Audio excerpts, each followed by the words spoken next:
I push entrepreneurs in South Florida to really think about, from day one, think about a larger market. So what does it look like for you to be a US company? What does it look like for you to be a global company and to go in that direction? This is where it all begins, so say goodbye to all your fears, all your doubts. This is where they die. This is where we come to win, we come to fly. This is where we make our dreams come to life. Welcome to Innovation City. Welcome to Innovation City, a podcast featuring the innovators, disruptors, and creators who are making things happen today. My name is Michael T. Johnson. I'm here with my co-host Tyler Kelly, and we are at Venture Cafe Miami tonight. And I'm very excited because today we have the lead here at CIC, Natalia Martinez-Kalinina, and we're very happy to have you tonight. Thanks. I'm happy to be here. Thanks for having me. Welcome. So Natalia is the General Manager, Latin American lead here at CIC Miami. She's also the founder of Awesome Foundation Miami, co-founder of Aminta Ventures, and she was appointed by Governor Rick Scott to serve on the Florida Commission of Community Service, which oversees the delivery of more than $32 million annually to high-impact service programs across the state. On several boards, including Venture for America Miami, co-creator and curator of Love Lost Miami, which is an annual art exhibit. It's my one weird thing. It's the one thing that doesn't really fit cool. the other things. You speak. We've seen you speak all over Miami. Write for Huffington Post, the World Economic Forum, La Nation, Mike, and as a general manager of CIC Miami, you're laser focused on merging innovation, entrepreneurship, and community impact. So that's pretty cool stuff. Yeah. Welcome to the show. Thank you. Thank you for having me. Yeah. So as far as I know, we're kind of in ground zero for the innovation community in Miami. So tell me how you got here and what's happening here.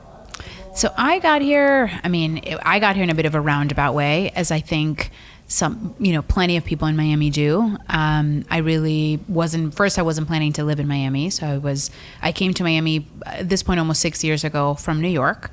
And I'd been finishing my grad school degree and working in consulting around human capital strategy, which is my focus point. I'm an organizational psychologist by training. So that was my lens. And then I loved my job. I loved what I was doing. I loved New York. Everything was great. But I got a very odd job offer that was in South Florida. And so I thought, well, how many times do we get to do this? I already know that I'm doing something I love. If I don't like this other thing, I can always come back to it. So let's take the risk. Why not? So I came down to South Florida to work for a software company, which was at that time completely, for me, miles away from my comfort zone. I didn't have a technology-focused role, but I was working at a software company. And so it was fascinating and amazing and really interesting for me. And it was my beginning of seeing Miami through a different lens, of seeing all of the different momentum and movement and changes across so many different topics, from the arts to entrepreneurship to funding, that have happened over the last 10 years. And naturally, any city has its waves, right? So Miami has had its waves as well. But if you're just coming here as a tourist, it's hard to fully see them. And so being here on the ground was a bit of an aha moment. And I definitely had a couple of years where I was looking at it through very rose-colored glasses, where everything was just magical and people are trying and that's wonderful. I've since kind of nuanced that perspective a bit, but I'm obviously still very hopeful. And so I ended up staying. I obviously left that job. It's an amazing company, but I just kind of wanted to work in things that allowed me to meld all of my passions together. Instead of just kind of having a job and then having the 15 side things, I wanted to have kind of one main bucket. And so I spent some time thinking about that, and that's how I landed on this idea of really propelling communities forward and creating bridges that allow for either opportunities or inequities or some sort of gap to be bridged and accelerated, which is what I do really through all of the things that I do, CIC being the foremost one of those. And so that's how I got to kind of this moment. The CIC project, I've been working at CIC for almost 3 years. The CIC project started at the same time. I came on board to lead it, and so we took over the lease of the property that or the space that we're in very shortly after I started, and we opened about a year after that. So we're about to have our 2-year anniversary in October. That's amazing. So CIC out of Boston in multiple cities across the country now. And globally. Yeah. So tell us about and we hear CIC all the time in the innovation community. So tell us about CIC's mission and impact in innovation communities. Yeah.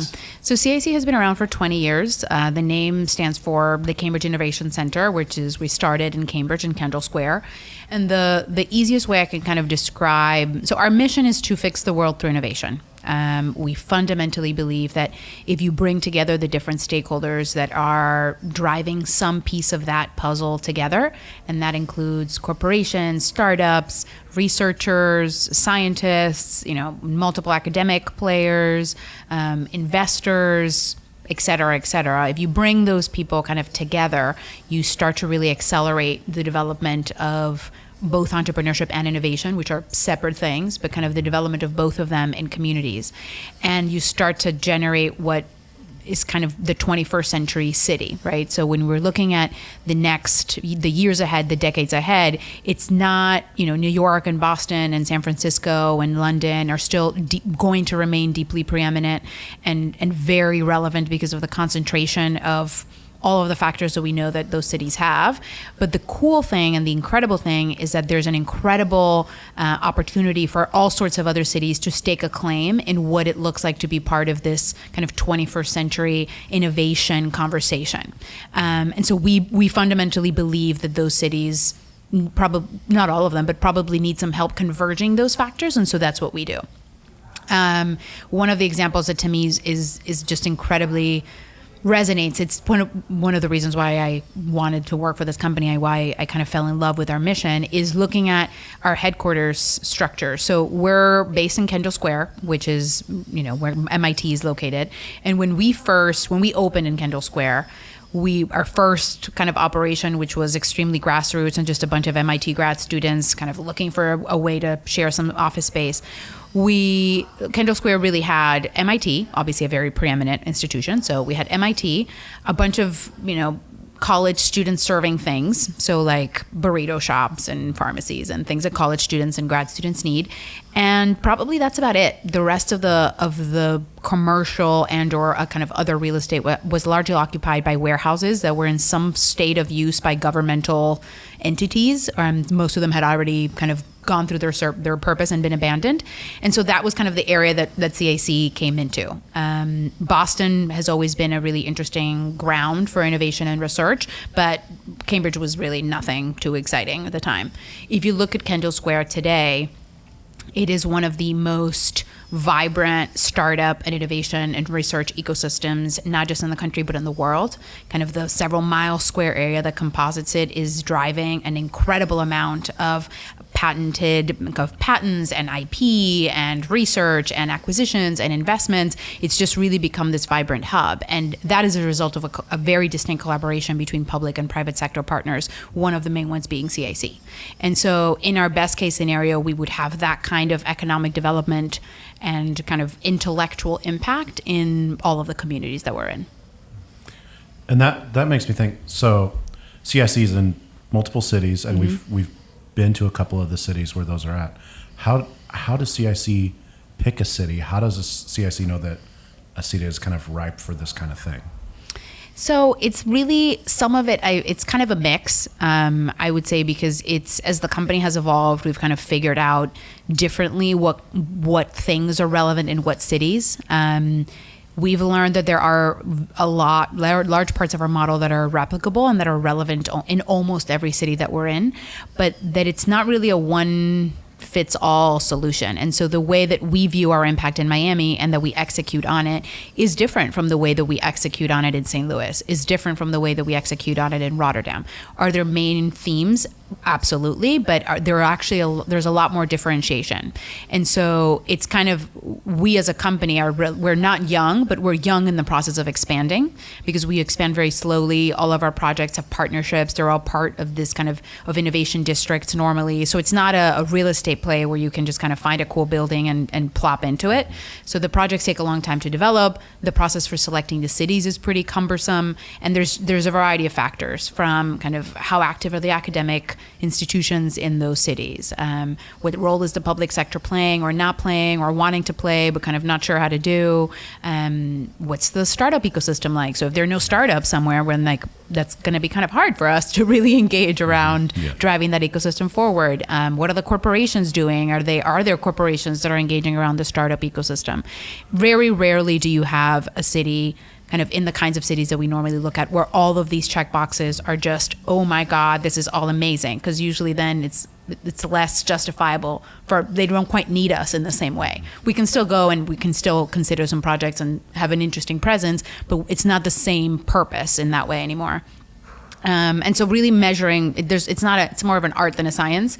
So looking at what are the gaps in those particular communities, which of those gaps do we think we can fill or help fill with local stakeholders? What are the kind of the different raw materials is kind of what I always call them. So in South Florida, for example, one of the big things I think about is that we have so much wealth here per capita, but a very small percentage of that is invested in more risky, in kind of risk capital things like startups and research, et cetera. And so we have the raw material, meaning we have a lot of wealth, but there's a gap there around how it's activated and deployed around startups and more risky things that are not, real estate or some of these more proven rate of return type projects. And so that's a gap that we can fill. That's a gap that's in our expertise.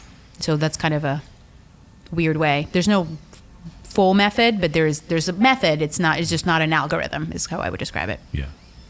So I was reading an article that you wrote a while back ago, and you say in it that entrepreneurship is the best driver of economic development, I believe. Or I'm paraphrasing. Probably, yeah. So tell me about that. Just how, because you say, the money is not necessarily in innovation or startups because maybe it's not the safest bet. Mm-hmm. But innovation, startups, entrepreneurship is what's driving economic development. So tell me about that.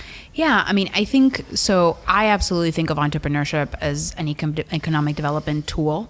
I think it comes with a lot of complexities associated with that. So if you think about making entrepreneurship accessible, for example, making funding accessible to people of different backgrounds and socioeconomic class, and kind of mindset. And by mindset, I mean kind of entrepreneurship by necessity is very different than entrepreneurship by choice, right? So an immigrant or first generation American who is trying to kind of feed their family and opens some sort of business has a very different mindset and priority set around how they're scaling or expanding or what risks they can take than someone who has the luxury, and I mean that not in a bad way, but kind of like how great, but someone who has the luxury of having access to more capital, either through connections or family or et cetera.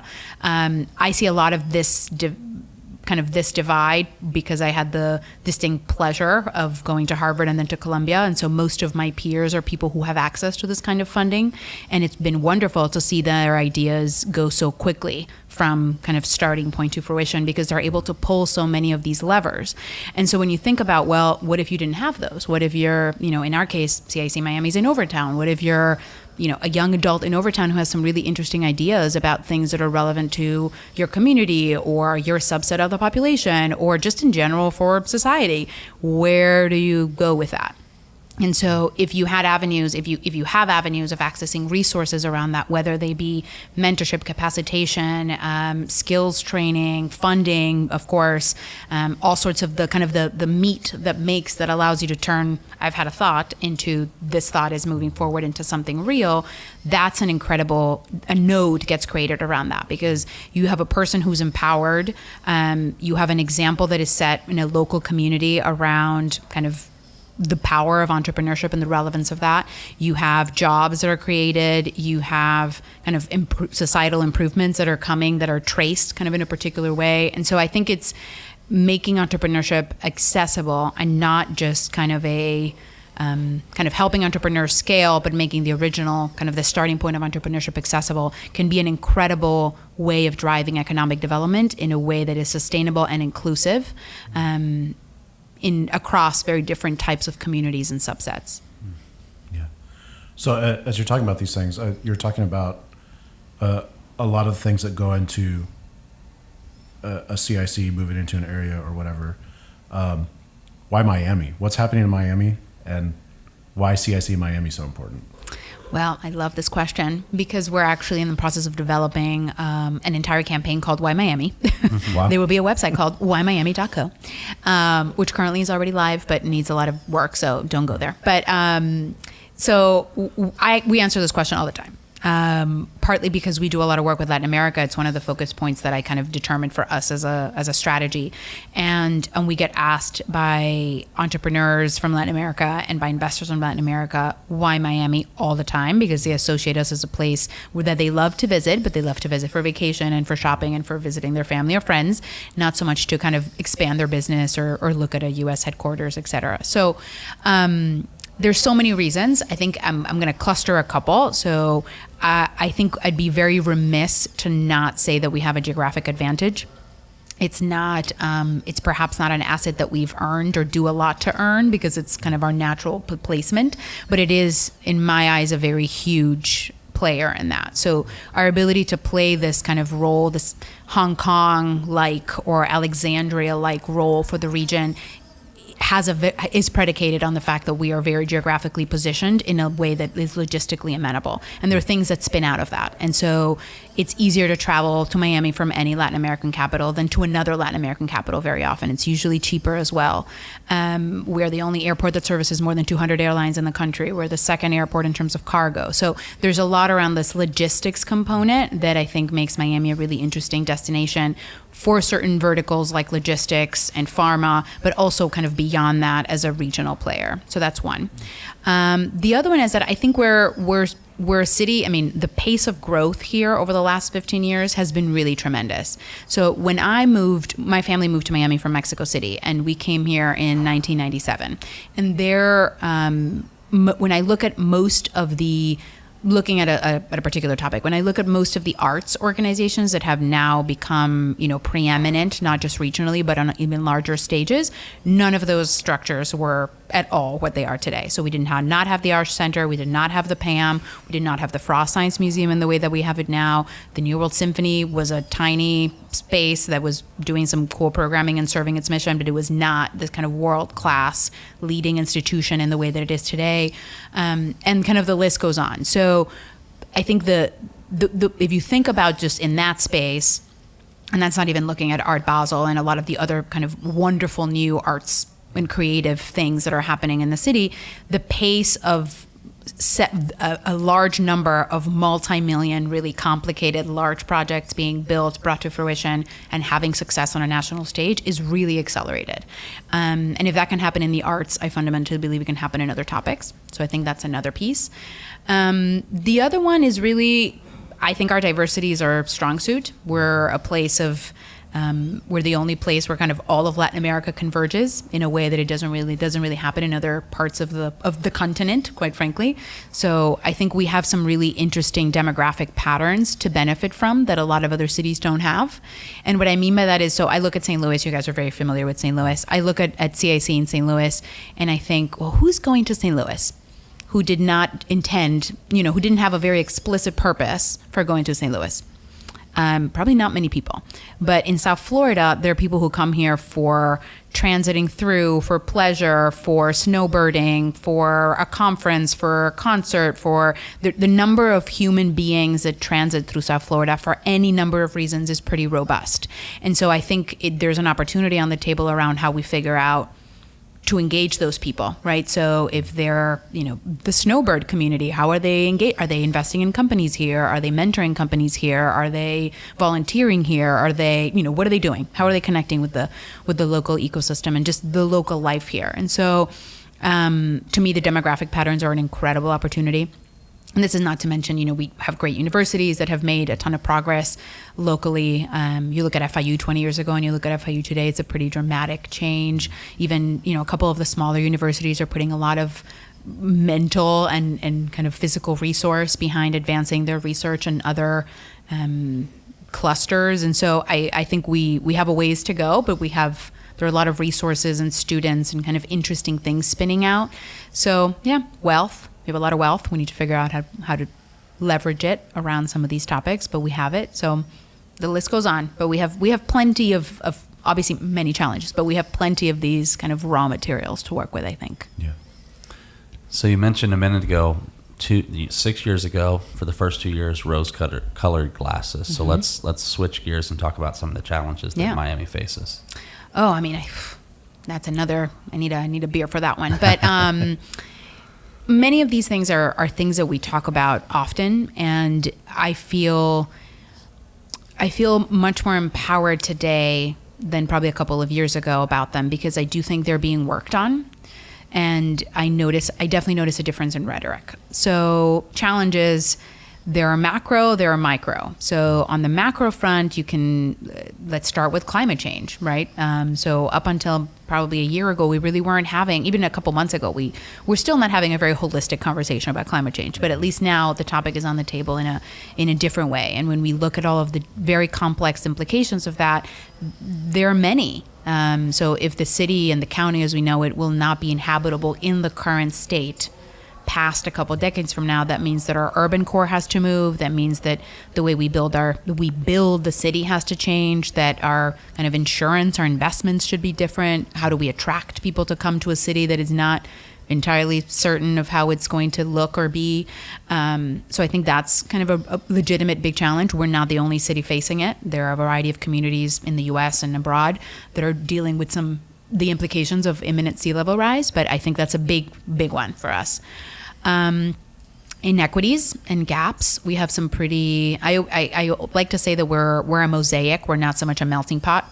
So we have a lot of different colors and different backgrounds and people of completely different kind of socioeconomic status and level and interests, and we're very plural, but it's not always quite synergizing. And so figuring out those gaps in terms of inclusion and access and just different inequities around those points, I think is a pretty big set of challenges down here. And that ripples outward into topics that affect people who don't realize it affects them. So it does affect the development of our startup ecosystem, because it relates to topics like affordable housing and transitability and accessibility and living wages. And so there's kind of a larger conversation around this topic of equity and inequity and what that means for us. I think we have not been a particularly kind of risk-seeking city in terms of looking at startup activity. So we've talked a couple of times, or I've talked, because I've been talking a lot, but briefly about this idea of how much capital we have here. It's very hard to have conversations with seasoned investors, traditional investors who invest in real estate around kind of the mind shift that has to happen for them to look at startup companies, because it's a very different process in every way. And so kind of bridging that gap, I think, is pretty complicated. A couple of other challenges that come to mind, the IP that spins out of universities. There's, you look at the Boston area, for example, and the amount of kind of technology transfer and commercialization of research out of universities across industry. So not even looking at kind of life sciences, but including life sciences, but beyond that, is one of the chief drivers of innovation, both like across all areas in the Boston and kind of the Massachusetts region. And so South Florida, I think, we're starting to figure that out better, and our universities are starting to figure out how to create pathways that allow for internal IP to be commercialized and for that technology transfer to happen in a way that's beneficial to both the inventor and the university. But I think that's not something that has been our strong point. Yeah, I mean, I can go on, but there's a list. There's definitely a list. And the good news is all those things are being worked on for the most part. I would say all of them are being worked on. To me, I mean, if I had to say one big thing that I think is, hold on, let me take a quick sip of water because my throat is tired. So to me, when I think of the challenges, my sentiment probably 4 years ago was very different than it is today, because 4 years ago, we were not having an open conversation about many of them. And so it felt confusing because there was, we're all optimistic about Miami, or not all, but many of us are optimistic about Miami. If not, we would find our jobs very demoralizing. I would find it very difficult to do any of the things that I do if I kind of weren't believing in the promise and the vision for the city. But it felt, because we have this kind of very strong sense of optimism, there was an extended moment several years ago where it felt like being critical and being nuanced and kind of highlighting and talking about these challenges was at odds with that. And so people were very reticent to do that. It felt somehow disloyal to kind of say something negative or point out a challenge about Miami. And I think it was just a moment of maturity. We were maturing as an ecosystem, and our institutions were maturing with us. And there was a progress that was happening here. And so we have a ways to go. And kind of how we engage our public sector has a ways to go. There's just a lot of big things on the table. But I do think I'm very heartened by the fact that our conversation about these things have changed. And so we're able to straddle that complexity of saying, I'm deeply optimistic about the city. I'm here. I'm committing to it. My company's committing to it. All of the things that entails. But at the same time, I'm very concerned about X, Y, Z. And I'm worried that we're not doing enough on it, and kind of calling out institutions or people or structures for that, and having that not be seen as contrarian or disloyal. That's something that to me is incredibly heartening, because if we cannot have those conversations in an open forum, in a civil way, then how are we supposed to work on them? Exactly. Yeah. So shift gears a little bit. Let's say I'm an entrepreneur, I'm in the innovation space, or maybe even an investor. What advice do you have to someone in this whole ecosystem? Maybe that either CIC can help with, or just from your own personal experience. So, from the CIC perspective, we spend a lot of time and energy and effort trying to engage around these topics. So, I would say there was a lot of avenues, some of them at CIC, some of them all over the city, of finding peer groups, of joining kind of communities of interest, of upskilling if you're interested in kind of exploring something novel that is new to you. There are definitely kind of avenues and opportunities for that. And so I would first and foremost say seek those out. Obviously, Venture Cafe is an incredible example of that, because of the kind of amount of programming that happens every week, and that's free. But there's, we have a lot of other events that happen obviously at CIC as well, and there's a ton of other programming around South Florida. So I would say kind of seek those things out to learn and to improve. The big thing that I say to entrepreneurs is to not get pigeonholed in this idea of in this feeling of being a big fish in a small pond. And so I have many conversations with entrepreneurs where the metrics that they use to look at the success of their early success of their business is based on kind of Miami magic. And so they're like, well, everybody loves me, and all my cousins invested in this, and all my friends know about it, and like, that's wonderful, that's great. But we're still a small ecosystem, and so there is this, you feel like you've made it in a sense, but really there's a long way to go. And so I push entrepreneurs in South Florida to really think about, from day one, think about a larger market. So what does it look like for you to be a US company? What does it look like for you to be a global company, and to go in that direction? For investors, I would say, well, first of all, I think we need more investors. So Aminta Ventures, which I co-founded with a handful of friends of mine and wonderful kick-ass women, is focused specifically on activating more female investors. So taking women who are more experienced either in their professional endeavors, or who are very kind of deeply committed to the city and generally exercise that commitment through philanthropy, and getting them to really consider angel investing as an avenue, both of kind of diversifying their financial portfolio, but also of community impact. Because angel investing, because of the size of the checks and because of the stages of the companies, does have an element of it that's kind of like, well, we'll see. Like, I sure hope I get some money from this, but I don't really know. So you kind of have to buy into this larger mission of, especially if you're investing, in a region first, maybe not exclusively, but first, you have to buy into this idea that investing in companies and investing in entrepreneurs is a driver and is a benefit for themselves and for the community. And so we started that largely because we were finding that it's not that women weren't interested in investing, it's that they felt like there were other things at play. So they felt like they couldn't show up in the room, and they didn't know a lot of the terms, they weren't sure what to do. It's not the most friendly environment to ask a question in the middle of an angel meeting, pitch session. And so the idea was, the goal is the same. So the goal is, how do we have more investors in the rooms where viable companies are being pitched and feedback is being given? But if women need a different on-ramp to those rooms, then let's create a different on-ramp to those rooms that allows them to have some educational opportunities, some perhaps softer entry, smaller investments that they can play around with, some mentorship, et cetera. So that's what we did. So my take for investors is really my advice for investors is really kind of take your time to really kind of look through things locally. I know a lot of investors who are here who invest in a lot of stuff outside of the state, which is wonderful, and we want them to do that. But kind of make sure you're fully aware of all of the great companies that are coming out of South Florida, because I think that's important. And kind of mentor other people, which I don't think always happens. So mentor other people who want to be investors and who are interested in investing, because we need more of them. And the more investors we have locally, the better case study we can prove of the viability of our companies here and the strength of our ecosystem. And kind of third, offer more feedback to companies and kind of go through the process of mentoring companies. It's not always fun. It's not pleasant. It's very time consuming, but it is, I think it's really critical to honing and improving and really kind of making the companies that we have in South Florida more robust. So that's kind of my advice. That's amazing. Educating more women to become angel investors. On the other side, your awesome foundation awards micro grants. Mm-hmm. And so tell us a little bit about that, because I think that's a neat perspective as well. So this has been, so I started Awesome Foundation when I moved here from New York, because I was concerned that I would not feel very connected to the city, and it was a new place, and kind of, what do I do here? It has been, if not the most rewarding, definitely one of the most rewarding things I've ever done, full stop.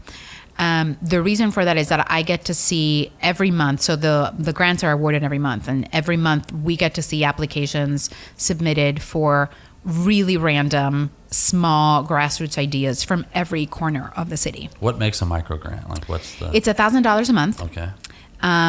So it's very tiny. And you'd think $1,000 kind of what can that get you? But if injected at a very specific stage of a project, it can actually get you a lot. Yeah. And so we try to specifically fund projects for which that $1,000 is make it or break it. Okay. So if you come to us and you have a budget of $50,000 to execute a wonderful thing, we'll be like, well, you can probably find funding elsewhere. In fact, it's likely that you'll find funding elsewhere. So the people we're funding or the projects we're funding are things that are generally extremely untested, that it's like a random thing that cannot show up and ask, the Knight Foundation or the Miami Foundation or like a reputable institution for money. Because they're just kind of rogue. So the New York Times did an article on Awesome Foundation as a global concept years ago, and one of the best phrases that they said it was rogues giving to rogues. Mm-hmm. And I love that concept. I think it's incredibly powerful. At this point, we have funded over the last 5 years. We're about to fund our 100th grant. Wow. We're like 3 grants away. And so that's a lot of small ideas in the community that have been supported. And the cool fact is, I don't remember the number off the top of my head, but the cool data point is that the majority of those things have become things. So wow. They weren't just $1,000 and then you were like, okay, I did it. And then it was done. Like they've grown into initiatives, they've grown into recurring events, they've grown into companies. So I always joke with people like Felicia Hatcher, who is a preeminent person in our ecosystem, that when I first met her, she and her husband had an incredible popsicle business, which I loved, and I'm very sad that is no longer with us because they sold it. But she was an Awesome Foundation grantee because she had asked for money to buy Raspberry Pis to do coding classes for underprivileged kids, and we were like, that's great. And so we gave her $1,000. We got her $1,000 matching grant from another company, and those were the first $2,000 that she ever received for Code Fever, which then went on to become like her actual job and receive $75,000 donations from the Knight Foundation and do all of these other kind of amazing works. And so there's a lot of examples like that, obviously of different scale, but of things that were exponentially accelerated by this very small intrusion of capital, but also of just kind of belief. Mm-hmm. And kind of cheerleading and people who think your thing is worthwhile. So that's what Awesome Foundation does. With the foundation or with the angel investors, is there opportunities for people to collaborate? Are your awardees, are you just keeping in touch with them? Is it like $1,000 and good luck, or is there like So it's a mix. An ecosystem. It's a mix. So the Awesome Foundation model globally is extremely no strings attached. Okay. So you don't owe us a report. You don't have to, send us data about all kinds of things. We locally do check in with our grantees, usually on an annual basis, just because if there's anything else that we can do for them, if there's something that's relevant. We want them to have a channel to be able to tell us that. Many of them stay in touch with us in general, so that's lovely. We haven't quite created a full community around them, but we are now that we're about to reach our kind of 100th grant, which is a big milestone. We're thinking a lot about what do we do with that, right? So we do ad hoc things. So we send a list of our grantees to some small family foundations, for example, to say, like, are there any of these things interesting to you? Happy to put you in touch. So we definitely think through and figure out how we can support that's beyond the $1,000 and help accelerate and build a community around it. But I think we're now at a point where we're trying to be more mindful on it. On everything else that I do, I think community is a key driver. And so the success of CIC is primarily driven is primarily driven on the fact that our clients think this is their home. Our clients think this is a community, because it is a community. We treat it as such, and we expect, and that we behave that way, and we expect that kind of behavior. So what you end up seeing is that clients collaborate, they help each other out, people engage around different forms of exchanges of skills or expertise or help or advice. And so I think it's not always true that the more stakeholders at the table, the better. So that's not necessarily what I'm proposing. But I do think for some of these larger and more complex things, like moving an ecosystem forward, if you're not doing it in a collaborative manner, if you're not doing it in a cross-stakeholder manner, you're not really doing it. Like, it's not, if you're working in silos, the reach is only going to be so much. And so I'm a very strong believer of finding ways of tapping into collaborative things in everything that you do, and then trying to connect them across further things that are perhaps not related. So from the CIC perspective, we try to collaborate with all sorts of stakeholders that have no relation to us whatsoever, are not clients, are never going to be clients, or completely different institutions, on any number of things. I'm a fundamental believer that if you look even at a competitor, you draw a Venn diagram and there are things kind of in the middle that you compete on, let's say. And as long as you can agree on what those things are and be transparent about them and kind of codify some ways of treating them, you can engage in the whole other sides of the Venn diagram, which everyone has different priorities or different ways of executing on something. And how wonderful is it to support that and to help around that? It's hard to do, and it's hard to do consistently, but I think it's one of the only things that can actually create kind of social capital in an ecosystem. That's wonderful. Natalia, thank you for being on the show. Yeah. Where can people, number one, get in touch with you, with the Aminta Ventures, with the Awesome Foundation, CIC Miami, all of the above? All of the above. So all of these things are easy to find online. So for CIC, our website is cic.com. Within that, there's a Miami drop down, and there's multiple ways of contacting us there. We're also on like every channel of social media, so feel free to find us there. For Aminta, our website, just Google Aminta Ventures, and on our website there's a way of signing on to our newsletter, of sending us an email if you have an inquiry or a question. We do events on a pretty frequent basis, and so once you get on that newsletter, it'll be very easy to hear from us and connect. Awesome Foundation, the applications are monthly, and so I encourage, and they're very, very small, and so anyone who's interested in applying, just go to the literally Google Awesome Foundation Miami, and it will lead you to our website. It's a very short application. It's due the 15th of every month.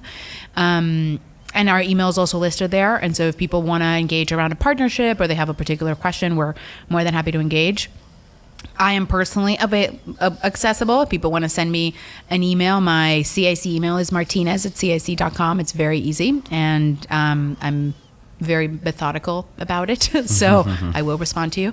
And we're here. I mean, all of these things are here to help. The mission behind all of these different projects is really, how do we help connect people? How do we help bridge people? How do we help add real value to something? And so the whole point is, if we weren't accessible, we would not really be doing a good job. And so we're here. You don't have to be our client. You don't have to engage in any form that gives us any money at any time. And there's many ways for you to engage aside from that. And so I encourage people to reach out and to see how we can help them and how they can plug in. Thank you. Thank you. Yeah, thank you. For more episodes, visit innovationcity.co. Be sure to subscribe, rate, and review. And if you're in Miami, visit us on Thursday nights. Details are at venturecafemiami.org. And be sure to connect with us on social at We Are Slam and at Venture Cafe MIA. Thanks for listening. This is where it all begins, so say goodbye to all your fears, all your doubts. This is where they die. This is where we come to win, we come to fly. This is where we make our dreams